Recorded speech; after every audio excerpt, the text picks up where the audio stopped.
Damos comienzo a esta segunda parte.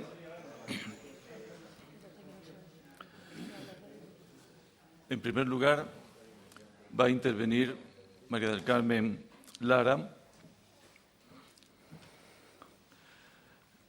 Ella pertenece a la primera promoción de licenciados en Filosofía de la sección de aquí de Granada.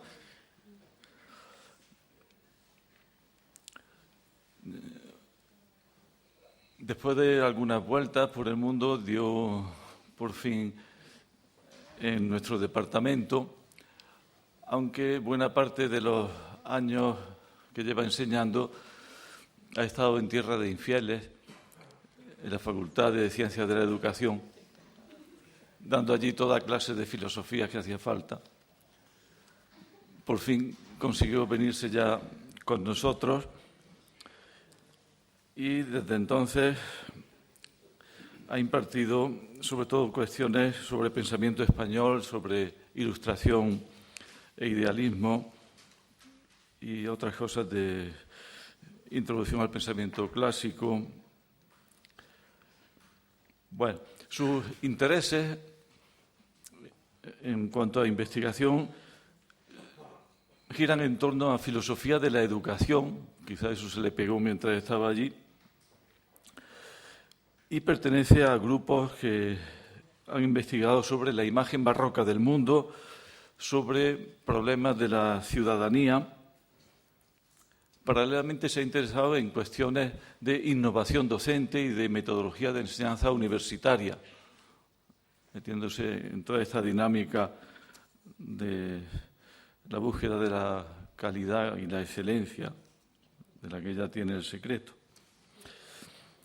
Bueno, de sus publicaciones solo mencionaré, es necesario mencionarlo, al menos una exhaustiva monografía que por fin vio la luz sobre Jovellanos, con el título Ilustración española y pensamiento inglés, Jovellanos. Y solo destacar tres cosas. La primera, su enorme pasión por la educación, creo que no me equivoco, su dedicación sin límite a orientar a los estudiantes y últimamente a dirigir trabajos, eso de fin de máster y algunas tesis doctorales, y su interés por los pensadores españoles, tanto de la Ilustración como del siglo XX. Bueno, la virtud del ciudadano es el tema sobre el que nos va a disertar ahora. Bueno, tengo la suerte de tener el régimen de 20 o 25 minutos. Elegimos la opción corta, tanto José María como yo, que creo que es de agradecer después de unas tardes tan densas. Yo también lo agradezco. Para hacer un homenaje a Pedro Cerezo se podía decir que se podían hacer varias cosas.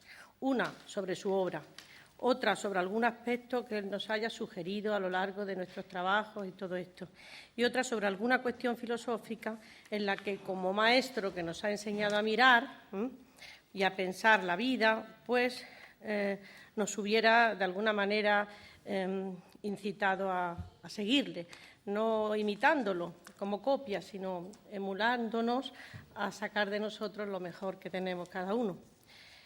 Por unas circunstancias que nos vienen a cuento, estuve buscando unas palabras, dos cuestiones sobre el tema de la virtud del ciudadano, tanto en el libro Democracia y Virtudes Cívicas, lo pongo así para el alumnado, como Ética Pública, Etos Civil. En el primer libro, ensayo de Pedro Cerezo, recoge el tema de las virtudes cívicas, haciendo un estudio detallado de diferentes personalidades del mundo del pensamiento, Rafael de Águila, de la Cortina, Fernando Quesada, y no encontré lo que buscaba. Entonces me fui a la Ética Pública, Etos Civil, donde se recogía todas sus aportaciones en la Real Academia de Ciencias Morales y Políticas sobre el tema, y aquí encontré algo. Y a partir de ahí, pues, me incitó a hacer este pequeño trabajo de investigación que apunta maneras para hacerlo un poquito más largo con el tiempo, pero que sí me sugirió la idea de hacer y presentar este trabajo hoy como homenaje a Pedro Cerezo. Dice Pedro Cerezo en Ética Pública, Eto Civil, y cito: «La actitud de concordia civil, después de años oscuros de exclusión y represión política, el estreno de nuevos modos más exigentes y transparentes de estar en la política», y sigue más adelante, «y tonificar la voluntad de convivencia en derecho, conforme a los valores señeros de nuestra vigente Constitución», cierro comillas.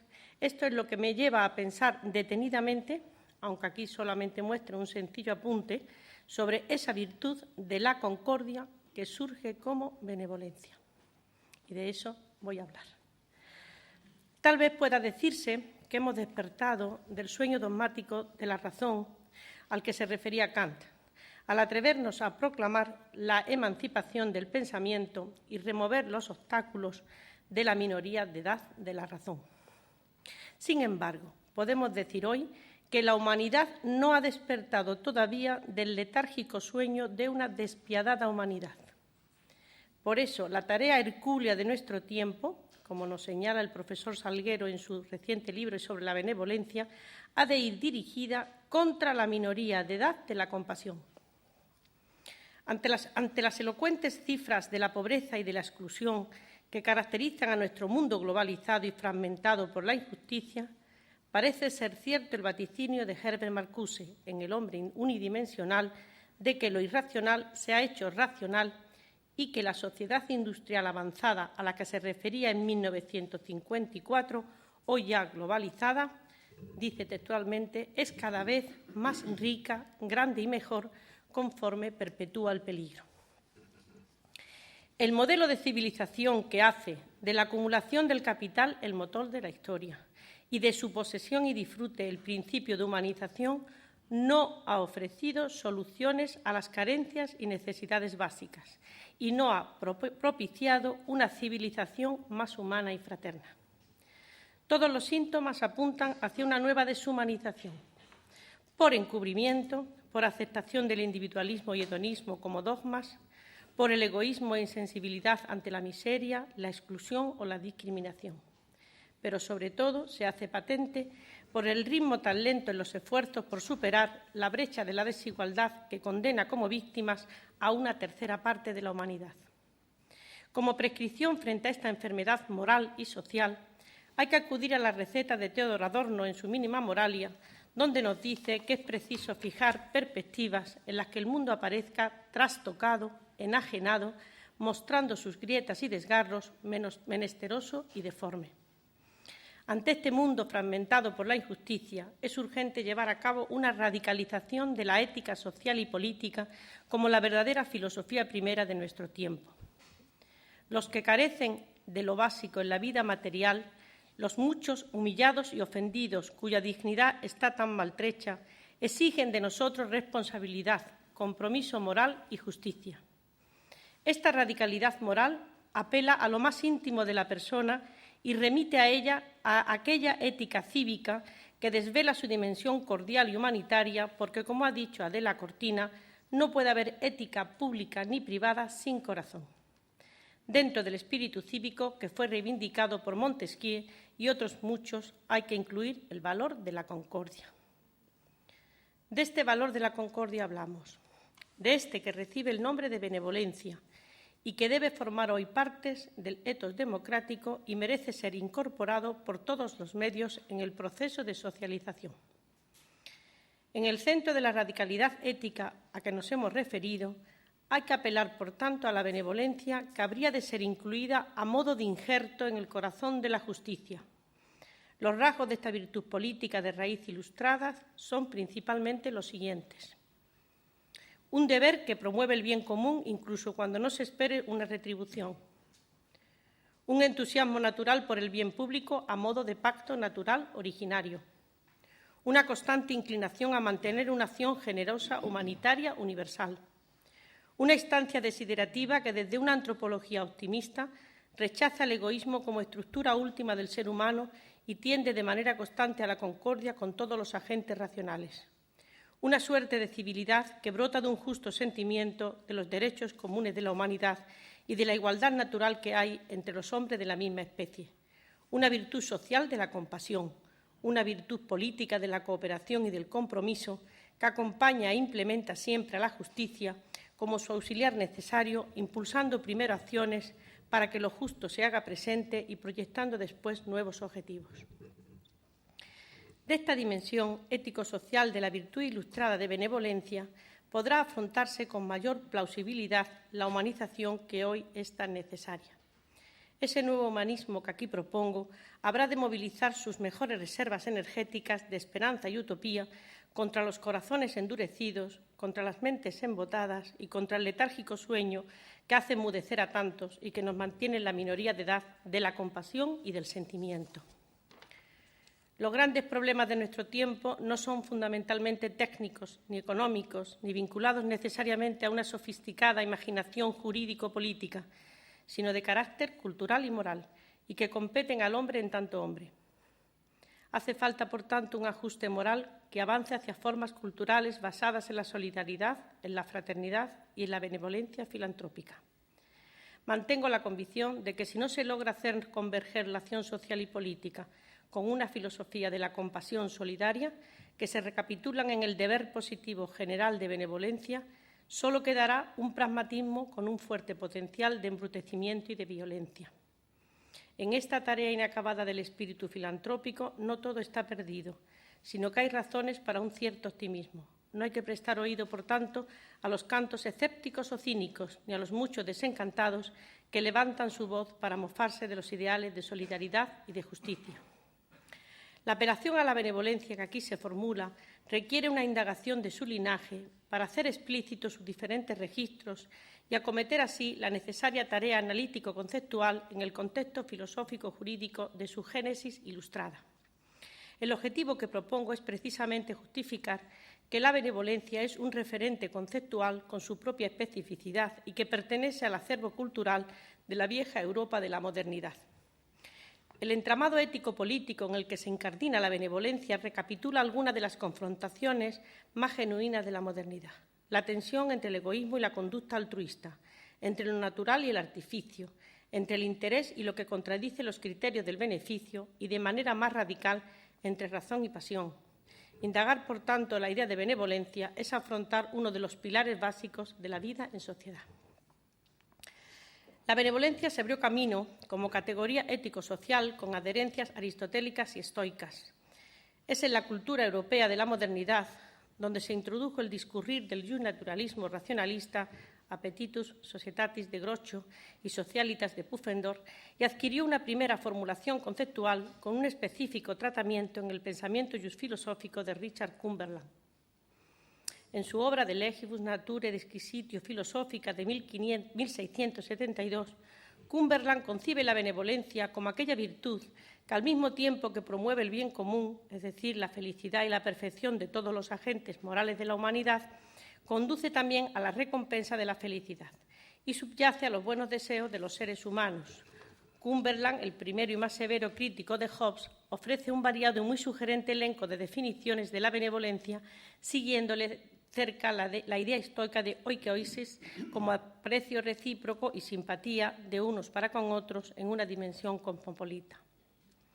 Según avanzamos en la modernidad ilustrada, puede advertirse que la categoría ético-social de la benevolencia se enriquece conceptualmente.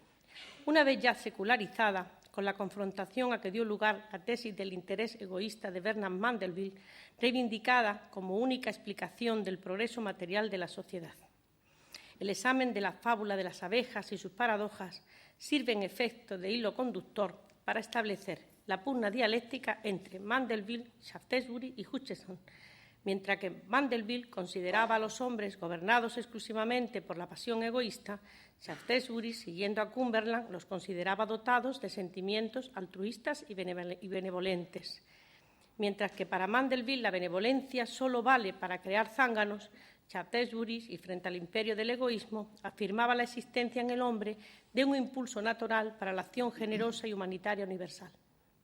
Hutcheson, siguiendo a Shaftesbury y a Cumberland, no soportaba la imagen de los seres humanos convertidos en un fardo de intereses que negocian, sino que los concibe como seres socializados e inclinados por naturaleza al bien. Ningún hombre querrá verse reflejado en el molesto espejo de la fábula si puede verse reconocido en el mucho más amable de la benevolencia. Tomando como marco de referencia la denominada por Hannah More edad de la benevolencia, llegaríamos a centrarnos en David Hume, Adam Smith y Rousseau como representantes del ethos de esa edad. Puede decirse, en definitiva, que Cumberland, Shaftesbury, Hutcheson, Butler, Hume, Smith y Rousseau, y en España Jovellanos, regularon la balanza desnivelada a favor de la naturaleza egoísta del hombre según la interpretación de Hobbes y de Mandeville. Todos aquellos, en efecto, insistieron en el carácter social del ser humano y en su natural benevolente.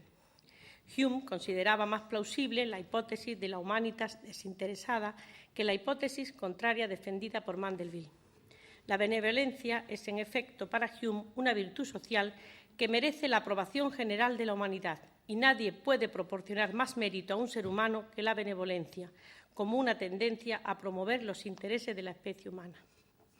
En igual medida, la teoría de los sentimientos morales de Adam Smith puede considerarse como un alegato anti-hobbesiano y mantiene una preeminencia de los sentimientos y de la benevolencia con respecto a la razón. Por la simpatía, experimentamos una disposición a acomodar nuestras afecciones mentales a las de nuestros semejantes, de donde surge un sentimiento de benevolencia. Smith critica la falacia y el mordaz ingenio de Mandeville, pues no se trata de ser del todo insensibles a las pasiones, sino solo de reprimir su vehemencia para que no dañen al individuo ni a la sociedad. También Rousseau reprochaba a Hobbes el haber pasado por alto el principio que la naturaleza ha dado al hombre para suavizar la ferocidad del egoísmo y el ardor que tienen los hombres por su bienestar. Ese principio es la piedad, o la compasión, que es una repugnancia innata a ver sufrir a sus semejantes, tendencia a ver el otro en su condición de sufriente, aunque se trata de una emoción inicial que, por mediación de la reflexión y su vinculación a la perfectibilidad humana, acabará dando origen a la benevolencia.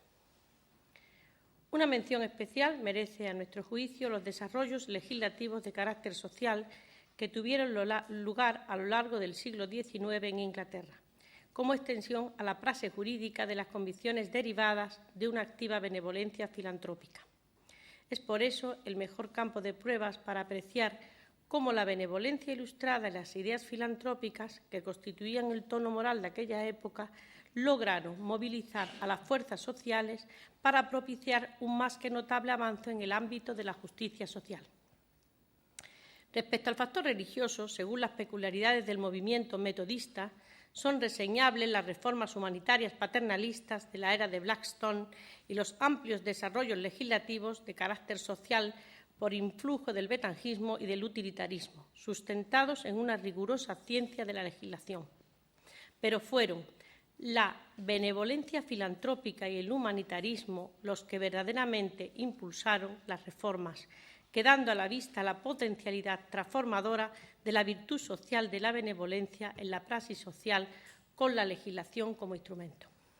Concluyo, por un lado, con un intento de síntesis para acotar el concepto de benevolencia en la variedad de su registro según los diferentes autores objeto de estudio y, por otro, he pretendido justificar que el concepto de benevolencia, gestado en la modernidad ilustrada, tiene su propia especificidad, que no se diluye nunca en otros conceptos que están próximos al campo semántico de la benevolencia, tales como solidaridad, fraternidad, altruismo, caridad, compasión, amistad, simpatía, filantropía.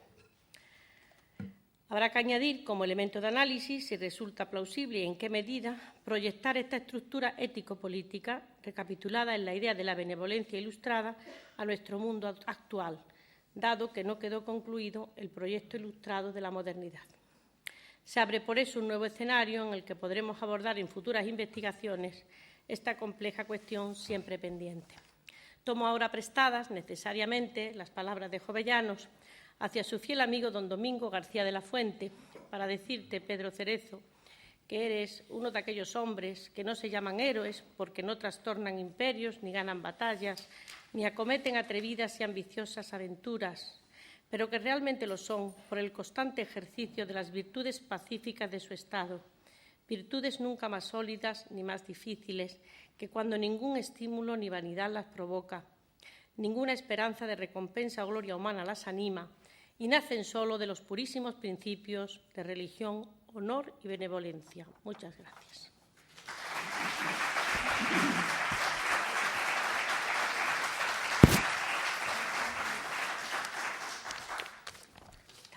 José María Rubio Ferreres, a mitad de los años 70, estudiaba en la Universidad Central de Barcelona.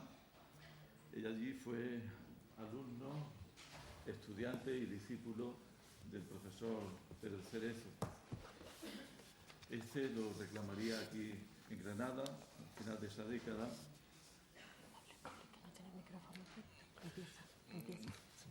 Bueno, fue discípulo de don Pedro Cerezo en la Universidad Central de Barcelona en 1975. En 1979, ya profesor Nobel en la Universidad de Granada, defendió su tesis doctoral dirigida también por don Pedro Cerezo.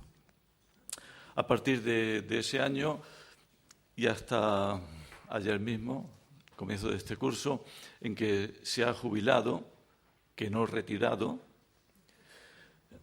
ha impartido toda clase de asignaturas imaginables. Se ha entregado a la docencia como pocos, ¿no?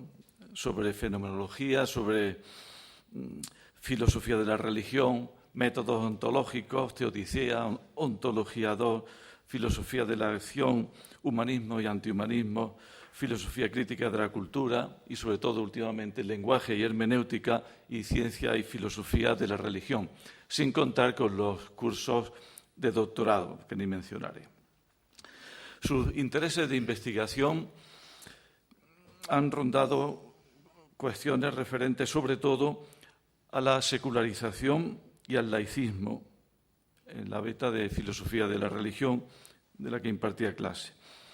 Y más recientemente sobre globalización y medios de comunicación. Sus publicaciones, si uno se fija en qué autores se han centrado, no voy a ir, solo los voy a mencionar, en vez de dar aquí una nómina. Giran en torno a Kant, Heidegger, Paul Ricoeur, Ernst Bloch y Max Weber. Y por destacar también algunos rasgos así de su personalidad y su profesoralidad, es alguien que ha estado siempre atento a lo contemporáneo. O sea, no ha concebido la filosofía como un mirar hacia atrás y convertirse en estatua de sal, sino el pensamiento contemporáneo. Ha estado interesado por el proceso de secularización y por esa cosa aparentemente enigmática del retorno de la religión. Y ha estado abierto críticamente a los problemas que trae consigo la globalización y, más recientemente, de manera especial, sobre el impacto de las nuevas tecnologías. Esta tarde nos va a hablar de reflexiones sobre la filosofía de la religión. Gracias por la presentación.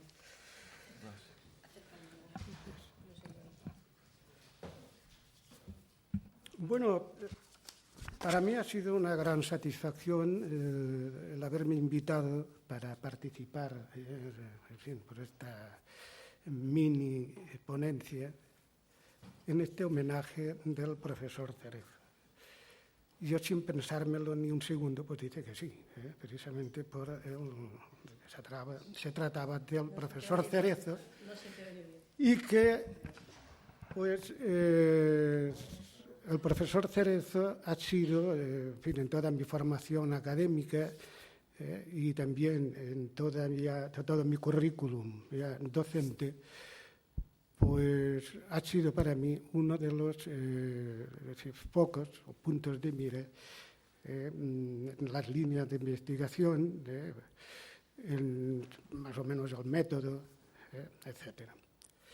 Por eso digo, y vuelvo a repetirlo, de que este homenaje, pues lo veo muy merecido para el profesor Cerezo, y que mi participación pues, me produce un gran poco. ¿Por qué he elegido el título, porque lo tengo que aclarar ahora un poco más, ese título de Reflexiones sobre filosofía de la religión? Una de las influencias que he tenido del profesor Cerezo ha sido precisamente el estudio de la religión, Él, al poco tiempo de estar aquí en la Universidad de Granada, me puso en contacto con el Instituto de Fe y Secularización. En aquella época pues, lo dirigía también un gran director de ese instituto, de José Gómez Cafarena, jesuita. Y esto pues, me ayudó a conocer, a pesar de que en Barcelona pues, ya también lo conocí bastante bien, el fenómeno religioso, pero eso me ayudó, incluso pues, decidió de que casi mi especialidad en aquella época pues, fuera el estudio de la religión. Empecé por la fenomenología y la historia de la religión, y después toda la filosofía de la religión. ¿Por qué digo reflexiones sobre filosofía de la religión hoy? Como le he dicho muy bien Pedro Gómez en su presentación, en fin, no es que no sea amigo de la historia y que no vea la necesidad, pero siempre mi punto de mira ha sido la actualidad, el momento. De ahí que subrayo el de hoy.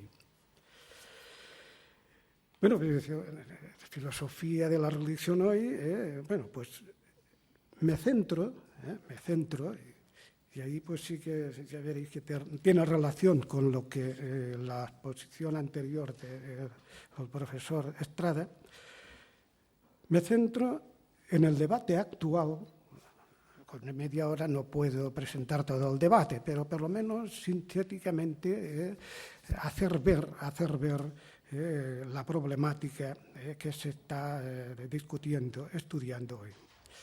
Por tanto, centrarme en el debate actual sobre la voz pública de la religión en el Estado laico. La voz pública de la religión en el Estado laico. Y empiezo con esta introducción. Voy a leerlo porque, por el tiempo que dispongo, pues no puedo divagar demasiado.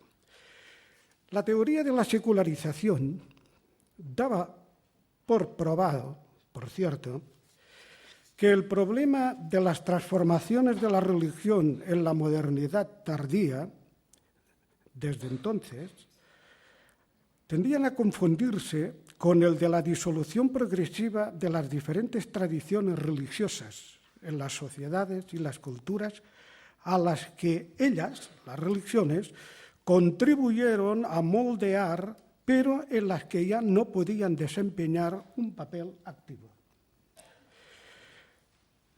Se tenían suficientes elementos para justificar la hipótesis según la cual la religión, aun en el caso que persistiera en las sociedades modernas, solo subsistiría como opción privada de los individuos, siendo excluida de la esfera pública.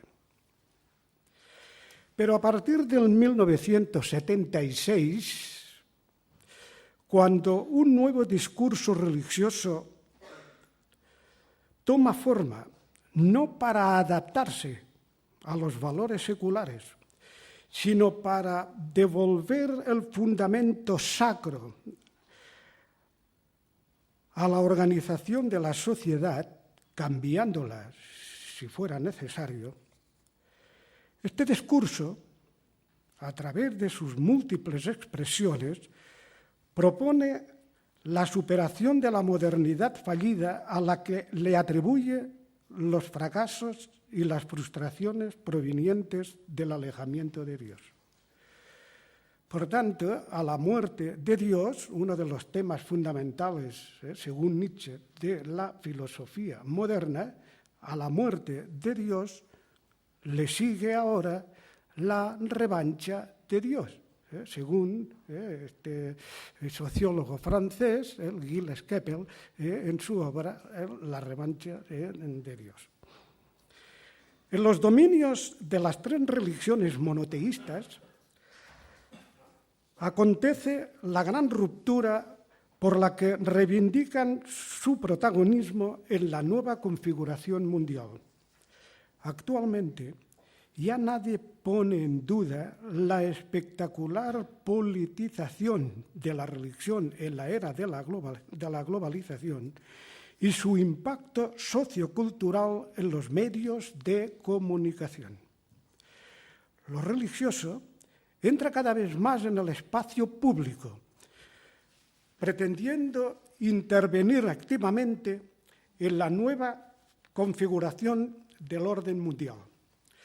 La presencia de la religión en los debates públicos y su interés por influir en la formación de la opinión pública y toma de decisiones políticas y morales de los ciudadanos es altamente notoria y con frecuencia alarmante. En su escrito La religión en la esfera pública, de Habermas, considera la desprivatización de lo religioso en la sociedad postsecular ya no puede ser puesta en duda. Pensemos en las variantes del fundamentalismo religioso que frecuentemente se combinan con conflictos nacionales y étnicos. El poder y la influencia de las identidades religiosas son notorias.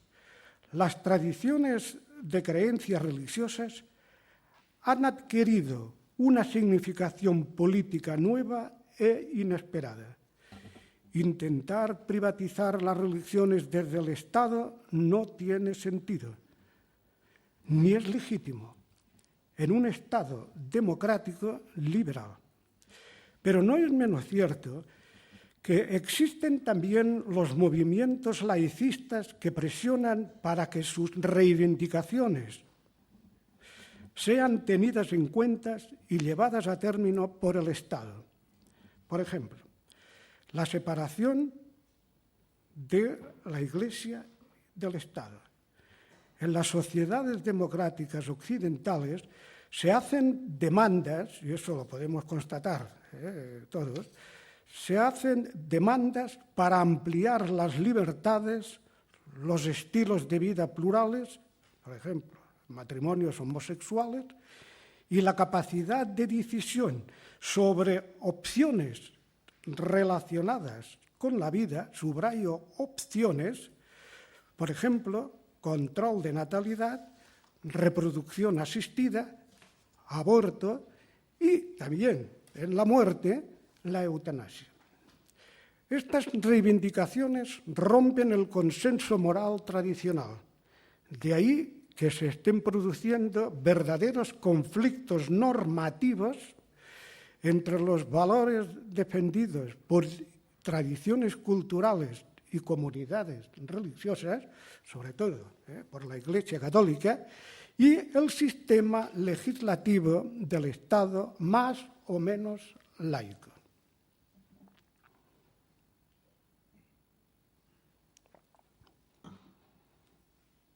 El lugar político de la religión a examen.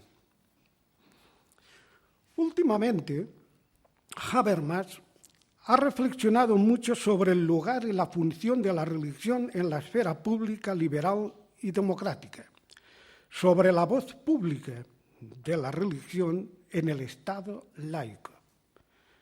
Pero también es verdad que en sus consideraciones sobre este tema existe una tensión, se ve en los textos, entre el Habermas heredero de la Ilustración y el último Habermas, que contempla con una mirada libre de prejuicios el factor religioso, sin renunciar por esto de su racionalismo crítico. No obstante, por el hecho de que afirme Habermas que creyentes y no creyentes, esto va a ser una tesis constante, que creyentes y no creyentes tienen que atribuirse mutuamente las correspondientes actitudes epistémicas, avala, aunque sutilmente, la forma de consideración respecto de las verdades religiosas. Habermas es un defensor del ateísmo. Hasta ahora ha sido un ateo. A partir de ahora no lo sé. Por lo menos puede, por lo que yo he estudiado, ha pasado del ateísmo al agnosticismo, o sea, una postura más abierta, no tan ya cerrada. Por tanto, Habermas es un defensor del laicismo, del Estado laico, pero sin caer a la vieja laicidad que reduce la religión a la esfera privada. Según él, esta reducción atenta contra la simetría con que deben ser tratadas todas las opiniones, religiosas y no religiosas. Se les niega a estas el derecho a ser una voz en el foro o plaza pública. Ahora bien, el principio de la separación entre Iglesia, religión y Estado es irrenunciable. De ahí que las instituciones estatales deben mantener una estricta imparcialidad en sus relaciones con las iglesias y comunidades religiosas. Dicho esto, urge examinar cuáles son las condiciones para que las iglesias y comunidades religiosas puedan intervenir en la esfera pública, preservando la laicidad del Estado y respetando el pluralismo democrático y la libertad de conciencia de los creyentes. Entre comillas, pongo, ahí sí que entra la libertad religiosa. Por tanto, la libertad religiosa es una derivación que está basada fundamentalmente en el primer, diríamos, tipo o general de libertad, que es la libertad religiosa. Y el segundo tipo son las libertades no religiosas, que es la atea y la agnóstica. Estos derechos y libertades son la respuesta política apropiada a los retos del pluralismo democrático. El problema fáctico está en cómo mantener equilibradamente, sin restricciones, las convicciones de los creyentes de una iglesia, de las otras iglesias o confesiones y de los no creyentes. La respuesta es que estos tienen que expresarse razonablemente, es decir, sin pretender imponer una verdad o una moral al resto de la población, sino cooperar en la instauración de una razón pública polifónica. Eso lo ha sacado de Rawls, la razón pública, pero que él le añade esta coletilla polifónica. Hay muchas voces que hay que escuchar, por tanto hay que respetarlo. Para ello, afirma Habermas, basta con la capacidad epistémica de considerar reflexivamente las propias convicciones religiosas, también desde fuera, y ponerlas en relación con las concepciones seculares. Pero para eso se requiere una condición, que las convicciones religiosas sean, entre comillas, traducidas en la esfera pública política, sin que se abogue forzosamente a una reducción precipitada de la complejidad polifónica. Pero Habermas va más lejos todavía. Ese trabajo de traducción no tienen que realizarlo solo los ciudadanos religiosos, sino también los no creyentes. En este contexto, la traducción es entendida entonces como una tarea cooperativa en la que deben participar también los ciudadanos no religiosos por razón de proporcionalidad. Es decir, para que los ciudadanos religiosos que son capaces y están dispuestos a participar no tengan que soportar una carga de una manera asimétrica. Y sigue diciendo la cita: un Estado no puede gravar a sus ciudadanos a quienes garantiza la libertad religiosa, con deberes que son incompatibles con su forma de existencia como creyentes. El Estado no puede exigirles algo imposible. Ante esa cita, que la repite varias veces, ante esa cita, pues yo me he hecho la siguiente pregunta.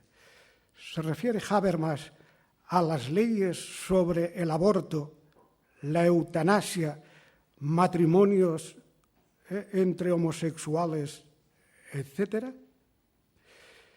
Si es así, y ahí pues tengo en consideración a Flores d'Arcais, que es el que también es uno de los que ha tenido debates con Habermas en su escrito contra las 11 tesis contra la doctrina de Habermas sobre la voz pública. Dice así Flores d'Arcais. Le hace una réplica. Creo que la réplica tiene su parte de razón, que estas leyes no se imponen a nadie, únicamente que no se castiga a quien lo practique conforme a las condiciones que establece la ley. Por ejemplo, referente al aborto, todas las leyes de Occidente sobre el aborto, incluso las que se inspiran en la más abominable para el creyente permisividad, aclara Arcais, no obligan, subrayo fuerte, no obligan a ninguna mujer a abortar. Esto no la ha obligado nunca. Le dejan libertad de elección. Los ciudadanos de un Estado democrático deben, pues, estar dispuestos, por su condición de ciudadano, a intercambiar recíprocamente razones públicas para tomar decisiones políticas que atañen a todos. Para poder justificar públicamente, hay que tener la capacidad de ponerse, como he dicho, en el lugar del otro. Por la experiencia, también constatamos iglesias o comunidades con capacidad para desarrollar un discurso básico en el requerimiento de la justificación pública. Y eso también lo podemos constatar. Teólogos, etcétera, pues están dando unas opiniones, unas doctrinas totalmente abiertas y progresistas sobre estas cuestiones y estas leyes. Por tanto, desde el punto de vista o dentro del campo religioso, pues hay voces abiertas, voces progresistas, etcétera. Pero también existen iglesias o comunidades religiosas neointegristas y neoconservadores que están activando un fundamentalismo moral y político incapaces de originar un discurso con justificación pública, y lo que reclaman y pretenden imponer es que el Estado legisle de acuerdo a su interpretación de la moral objetiva y de la ley natural.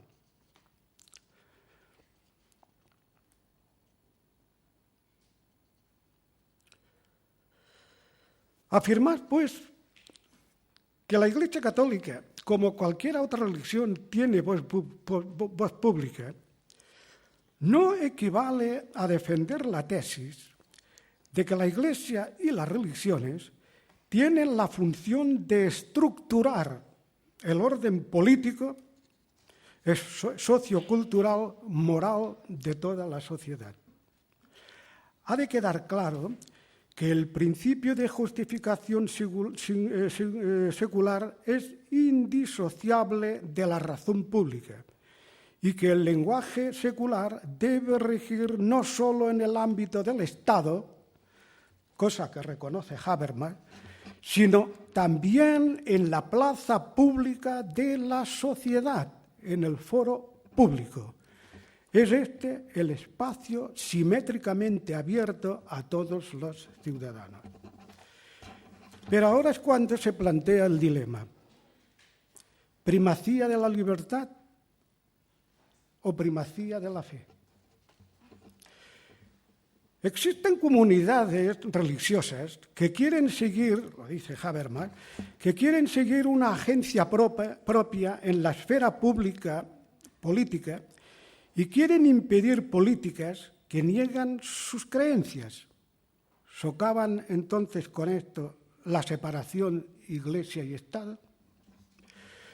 La respuesta que da Habermas, yo califico de una respuesta política, pero en fin, que dice y aclara muchas cosas. La respuesta que da Habermas es que depende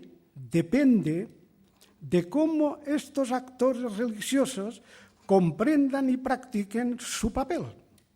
Si actúan como una suerte de comunidad de interpretación en el interior del marco constitucional, en el interior del marco constitucional, no fuera, se limitarán a la propagación de argumentos comprensibles y plausibles universalmente, en vez de emplear argumentos de tipo dogmático. Preferirán, pues, invocar argumentos tales que apelen igualmente a las intuiciones morales tanto de los propios seguidores como de los no creyentes o de los creyentes en otras religiones.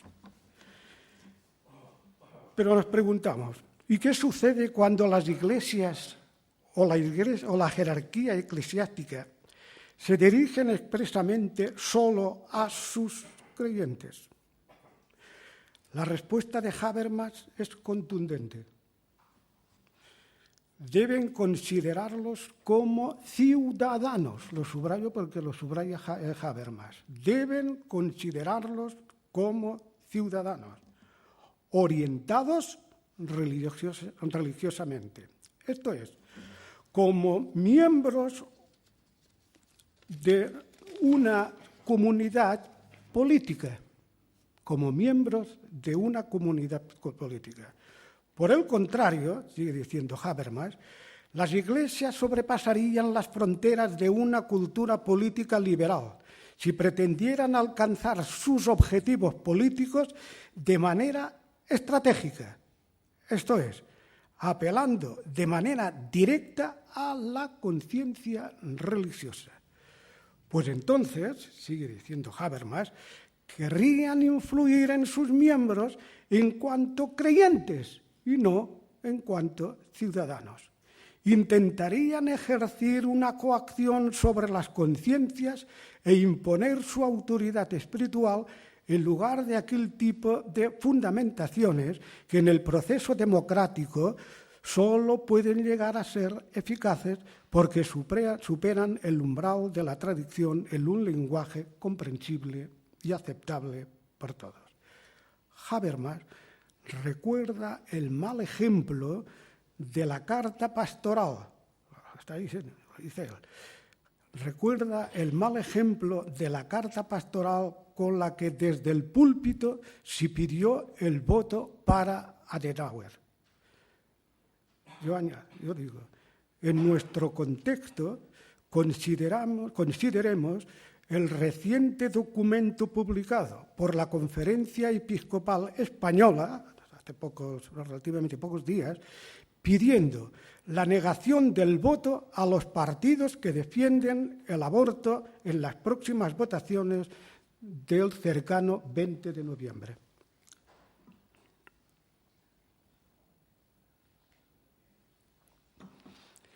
La separación entre ciudadanos y creyentes, por tanto, es necesaria, según Habermas, en una sociedad democrática y liberal. Habermas considera esta separación como principio regulativo, pero como todos los principios, requieren siempre una aplicación e implementación adecuada al texto. No pueden aplicarse uniformemente. Hay que respetar los contextos culturales y políticos y la gran diversidad de regulaciones jurídicas, mediante las cuales se pone en práctica el principio de convivencia en la relación entre ciudadano y creyente y de la separación entre el Estado y la Iglesia. Esta es la razón por la que ante ese principio de separación se desencadenan reacciones y posturas muy diferentes, incluso conflictivas, con ciertos matices a veces agresivos. Depende en parte del contexto, de la diversidad cultural, social y política y del aprendizaje. El aprendizaje, esto para Habermas es fundamental, democrático y tolerante. En las sociedades occidentales existe una gran diversidad de regulaciones jurídicas mediante las cuales se pretende poner en práctica la regulación de las relaciones entre la Iglesia y el Estado. Pero lo que sí está claro es que los creyentes deben ser primeramente ciudadanos y ser comprendidos que por su regulación constitucional el Estado democrático y liberal no puede aceptar que lo que para los creyentes es pecado, por ejemplo, sea un delito para el resto. Hay que evitar a toda costa el chantaje de conciencia tanto de los creyentes como de los no creyentes. Actualmente, Habermas toma una postura moderada ante el hecho religioso y llega a reconocer en las tradiciones y creencias un contenido epistémico positivo. Considera que las tradiciones religiosas están provistas de una fuerza especial para articular intuiciones morales. En el debate que tuvo en la Academia Católica de Baviera el 19 de enero del 2004, con el entonces cardenal Ratzinger, hoy Benedicto XVI,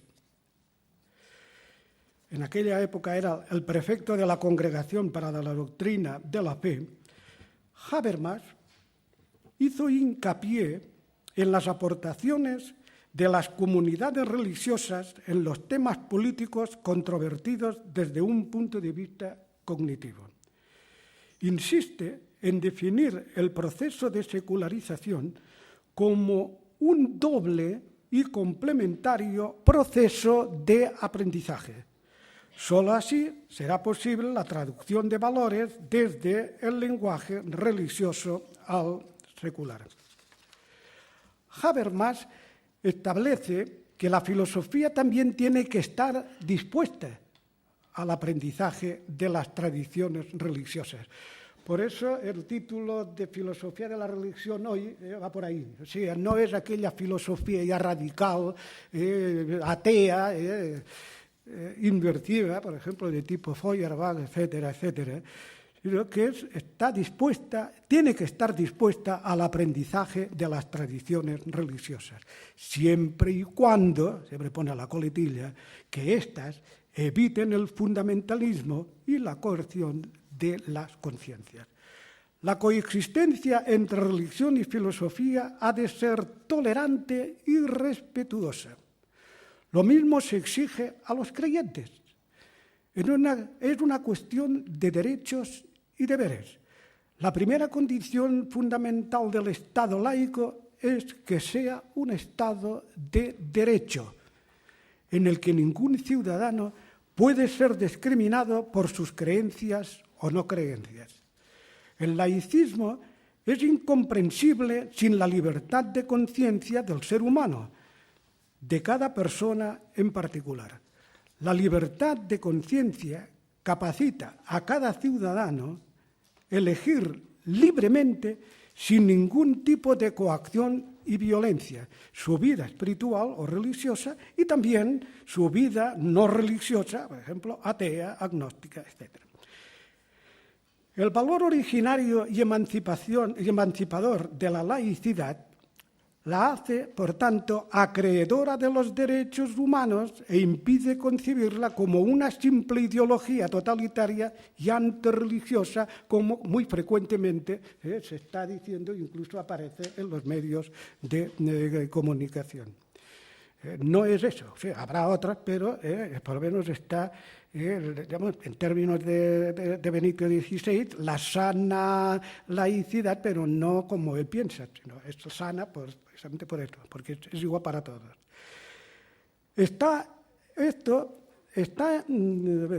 El valor originario del laicismo está en ser acreedor y guardián de los derechos humanos. Esto está en contra de los que lo defienden como ideología y totalitarismo, que pretende construir un Estado ateo y antirreligioso o anticristiano. En la conquista del laicismo se juega, por tanto, la aventura de la libertad humana, su emancipación de los poderes despóticos y opresivos, tanto religiosos como seculares. Al hablar, pues, de la libertad religiosa, no se trata solo de una libertad negativa, que consiste en suprimir los obstáculos internos y externos que dificultan su desarrollo. Se trata de la libertad positiva que dota a toda persona la capacidad de autonomía de reflexión, de decisión y de acción en la esfera pública. El valor del laicismo radica en la salida del grado cero en el que está ausente la libertad de conciencia e impera el monopolio de una religión o una ideología impuesta, ya se trate de una figura teocrática pura y simple a la de un poder político y totalitario déspota, apoyado la mayoría de las veces y mantenido por un clero ansioso de poder y de privilegios. Desde ese punto de vista, también tiene razón Durkheim cuando advierte a Habermas que es necesario tener claro que el lenguaje religioso nunca es unívoco, y por tanto no será única tampoco la tradición. El arsenal religioso ofrece infinitas sugerencias para la igualdad y la justicia, pero es igualmente inagotable en la dirección contraria. Y entonces siempre se vuelve al mismo punto. Las comunidades de interpretación son un recurso para la democracia si van en una dirección. Y de amenaza si van por otro lado. ¿Ya? ¿Sí?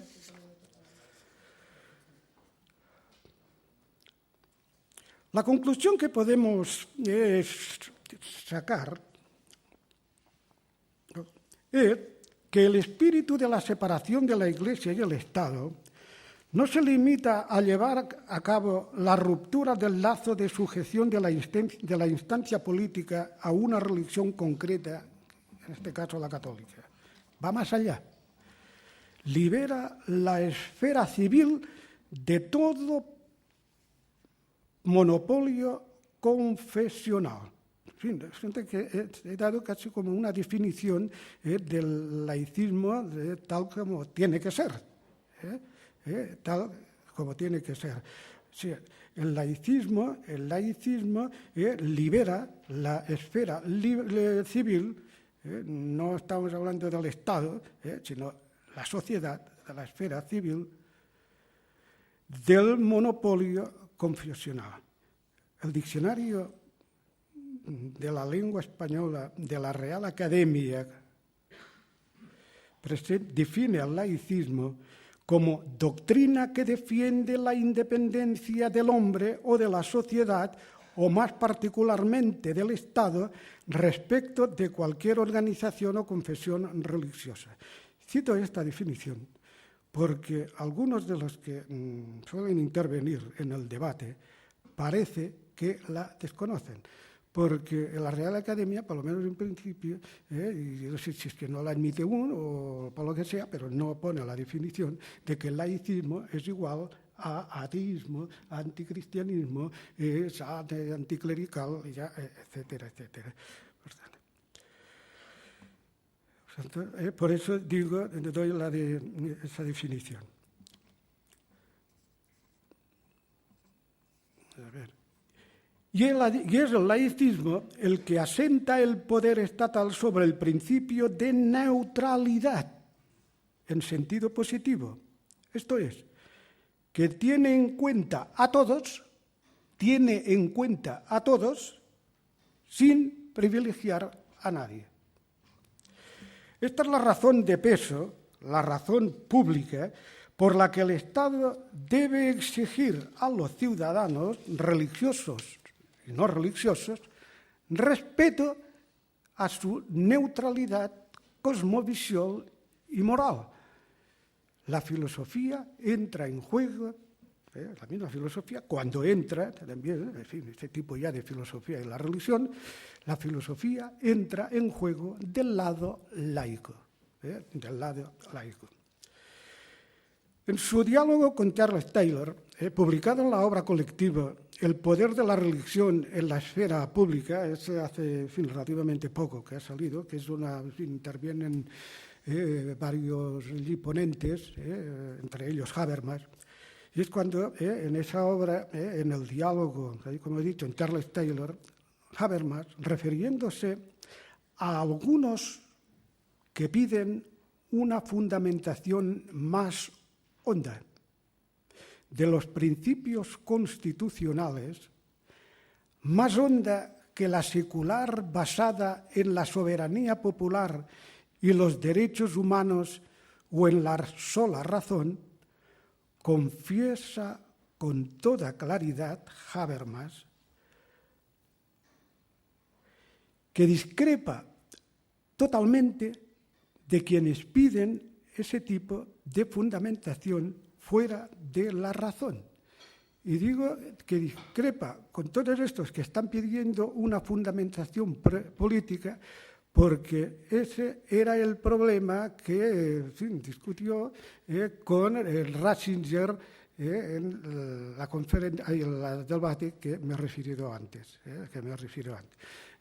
Ratzinger lo que busca es una fundamentación prepolítica de la moral, de la política, etc.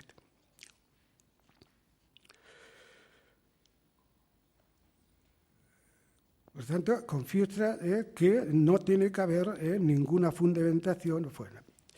Sin poner tal consenso sobre los principios constitucionales, los ciudadanos de una sociedad pluralista, repito porque es muy importante, sin suponer tal consenso sobre los principios constitucionales, ese consenso que no va más allá de la razón y del Estado, sino que es interno, los ciudadanos de una sociedad pluralista no podrían ir a los tribunales ni apelar a derechos específicos, ni argumentar refiriéndose a cláusulas constitucionales con esperanza de conseguir una decisión justa. Por eso, por lo menos aquí en España, creo que sí, tenemos el Tribunal Constitucional. Y al Tribunal Constitucional se le puede apelar pues, cuando sale una ley, si creen que esto está en contra ya de lo que dice la Constitución, y por eso hay apelaciones. Pero está todo dentro del sistema En su debate con Ratzinger, ya termino, al que nos hemos referido anteriormente, Habermas dejó también muy claro que no se debe poner en duda,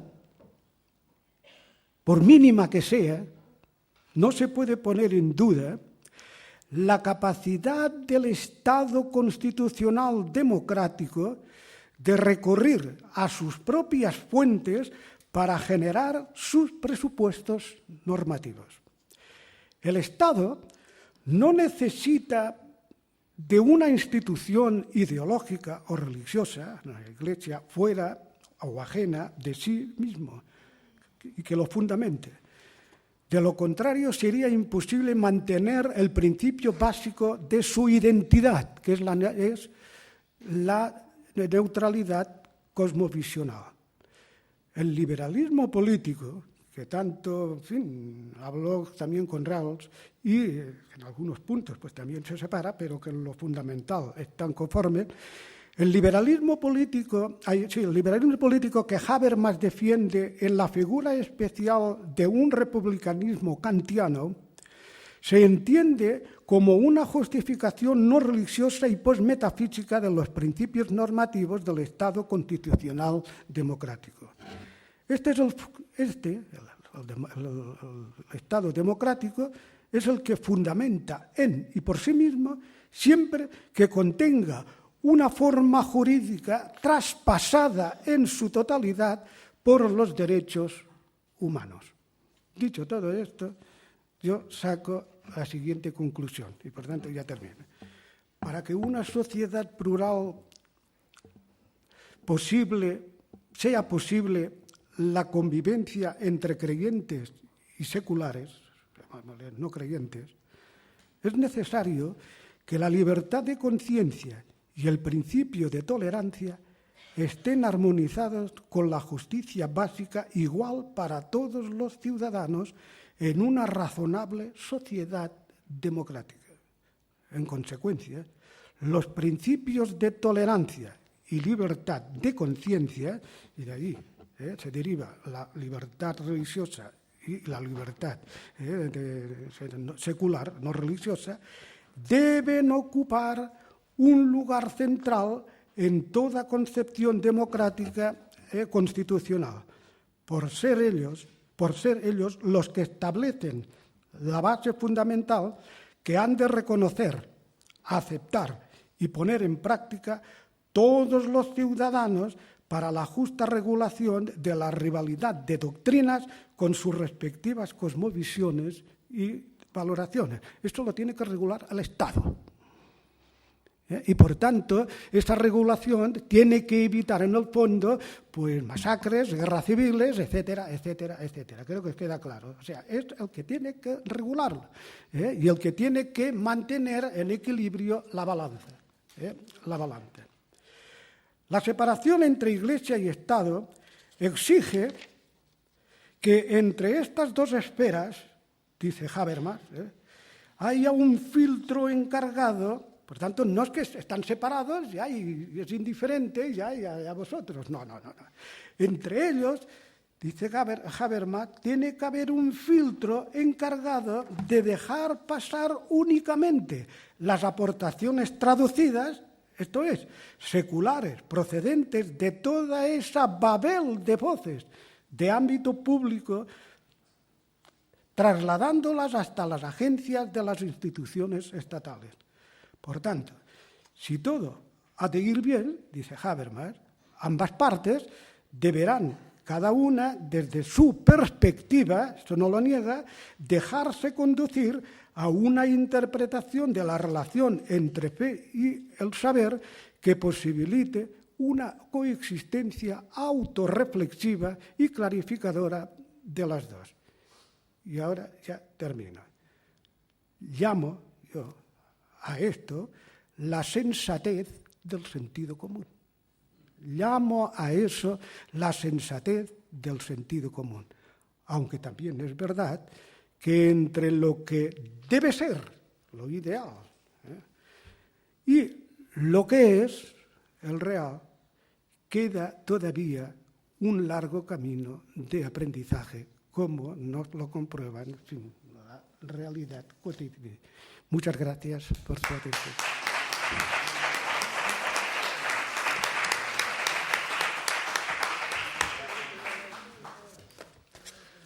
Bueno, como al parecer cierran a las 8:30, de todas maneras podemos dedicar 10 o 12 minutos por si hay algunas preguntas que suban los otros dos ponentes, por si alguien les quiere preguntar algo. Parece que no quieren ser preguntados. A ver.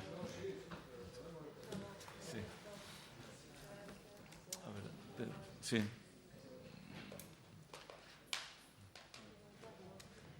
Como dije ayer, que me siento moralmente obligado, ¿no?, a comunicarme con mis colegas y compañeros que se quieren comunicar conmigo, ¿no?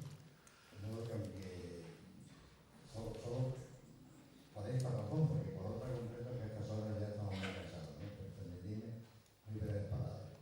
Yo quiero agradecer este cuádruple testimonio de amistad que me habéis dado esta tarde, que corrobora ya una vieja historia de amistad con unos y con otros, ¿no? Y no por tratar asuntos que directa o tangencialmente me convierten a mí o tienen que ver con mi modesta obra, sino por ese talante de comunicación, de franqueza, de estimación recíproca, que yo creo que ha sido una característica del Departamento de Filosofía o de la sección de Filosofía, ¿no? Hablar con tanta franqueza y además con tanta voluntad porque yo agradezco mucho no sé si me puede dar 2 minutos o 3 más para hacer alguna especificación bueno, Tomás Calvo nos ha hecho un fino análisis de esa, digamos, historia conceptual de la meditación, que a mí me parece impecable, ¿no? Y sobre todo me ha sorprendido porque no conocía este texto que parece ser de San Anselmo, de esa línea de cogitacio, meditatio, contemplación, ¿no? Yo creo que eso de San Anselmo. Algo que se han visto, me parece que es formidable y que solamente esa tripleta merecería una conferencia porque da mucho de sí, ¿no?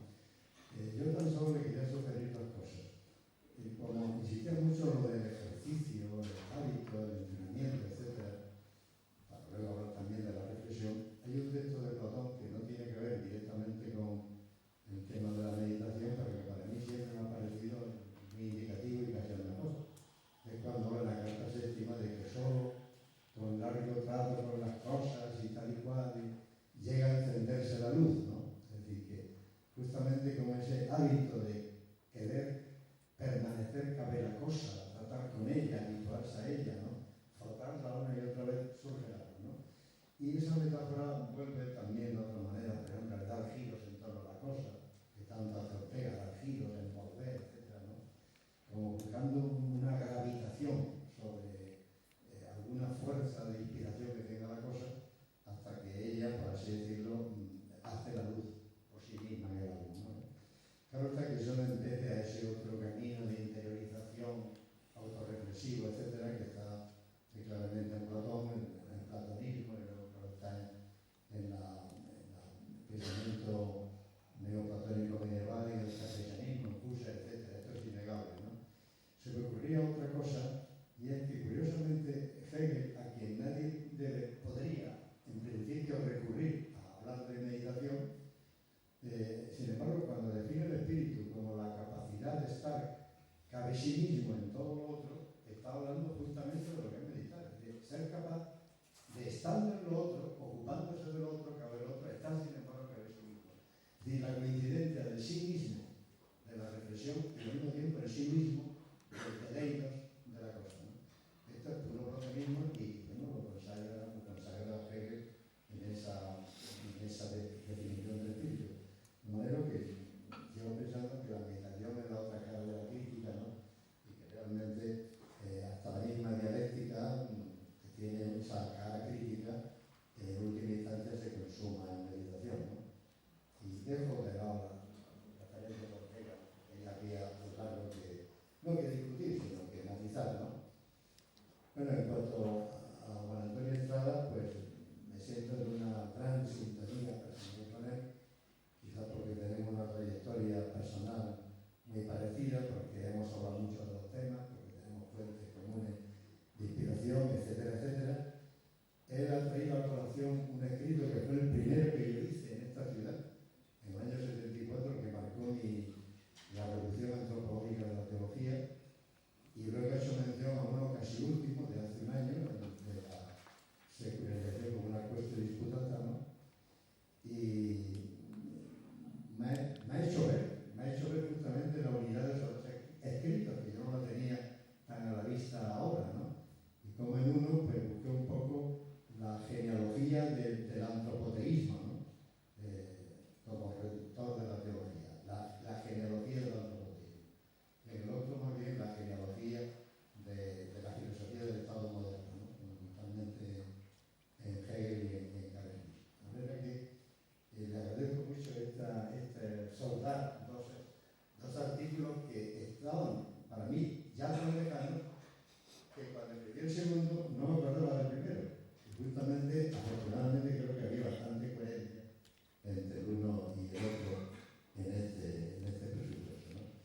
Bueno, oyéndote, y yo comparto plenamente tu postura sobre este tema, tu postura final, ¿no? Aunque yo no he hecho sociología de la secularización, pero realmente es lo que debería hacer como un nuevo ensayo, ¿no? Pero oyéndote se me venía a la mente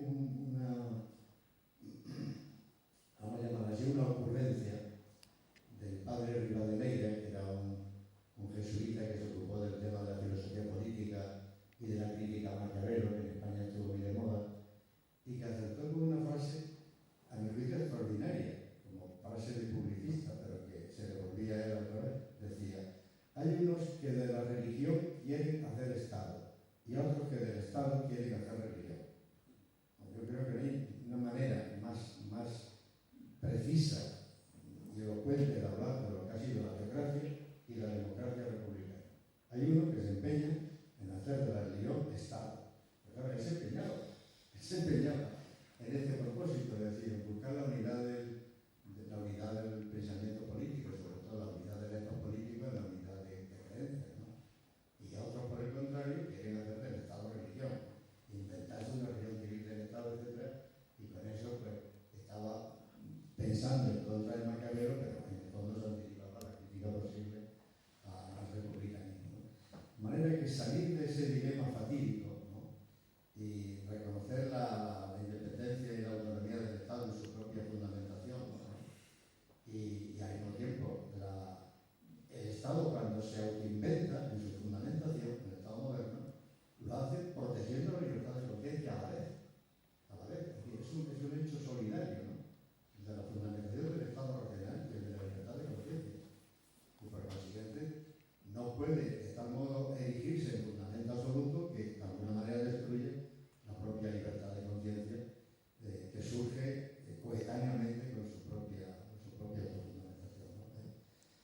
De manera que yo estaría de acuerdo en esa fórmula de decir la religión dentro de los límites de la democracia, pero la democracia dentro de los límites del sensus communis.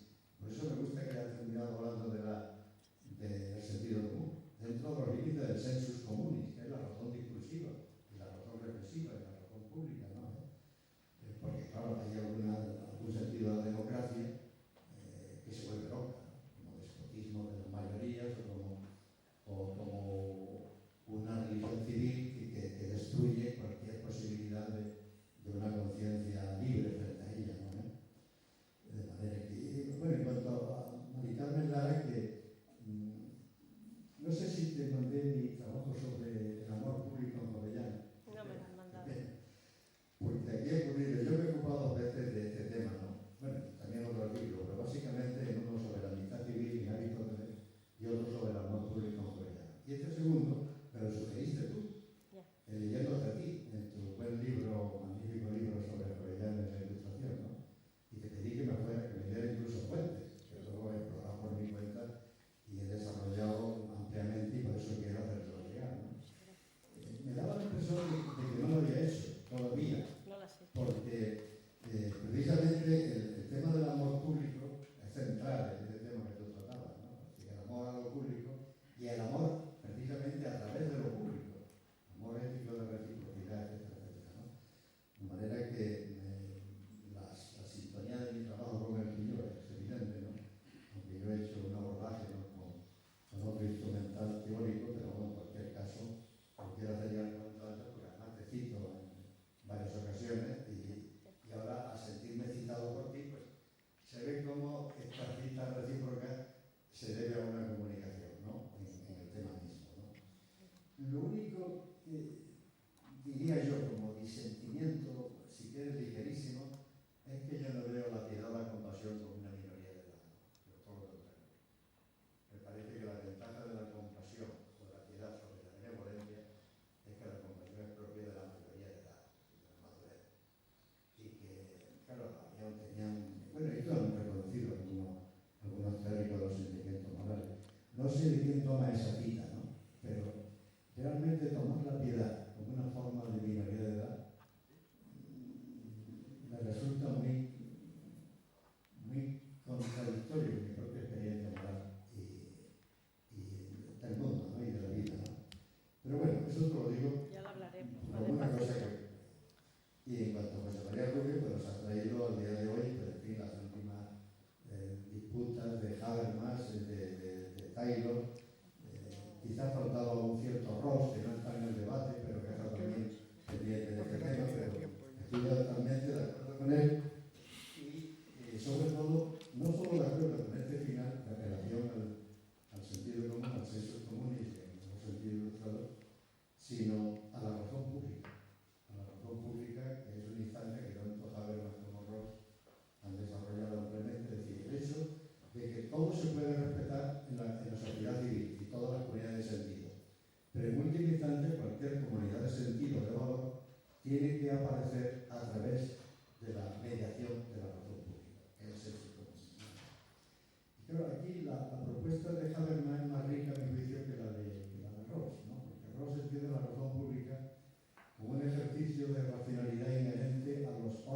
que al Estado le falta fundamentación.